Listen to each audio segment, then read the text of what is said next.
Doctor 1 ঘন্টা আমার আম্মাজানে বাঁচাই রাখবা। 22 বছর আমি আম্মাজানের হাসি দেখতে পাইনি। একদিন হাসছিল, আমি দেখতে পাইনি। আম্মাজানের জন্য দুনিয়াতে কত কিছু নিয়ে করছি। আম্মাজান, আপনি কথা কইবেন, আপনি হাসবেন আমার জন্য।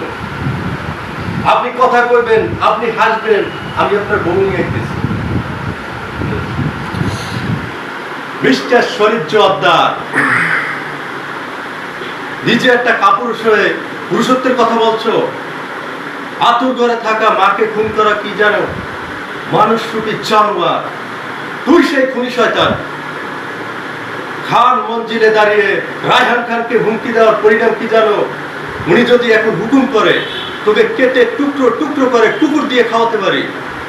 তোর কপাল ভালো যে তুই এখন ওই সোজা হয়ে দাঁড়িয়েছিস। তুই যদি এখনই এখান থেকে চলে না যাও, তোকে আমি কেটে টুকরো টুকরো করে ফেলবো। আচ্ছা, মান্না বোধহয় বাচনভঙ্গি বোধহয় পুরোপুরি আপনি অনুসরণ করতে পারেননি। পারিনি না, আমি চেষ্টা করছি। আমি মান্না ভাই ছবি দেখি, মান্না ভাই ভক্ত, সেই জন্য।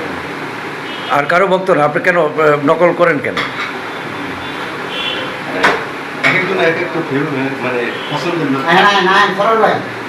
সেই জন্য। আমার মান্না ভাই হিরো হিসেবে আমার কাছে পছন্দ। ঠিক আছে, ধন্যবাদ।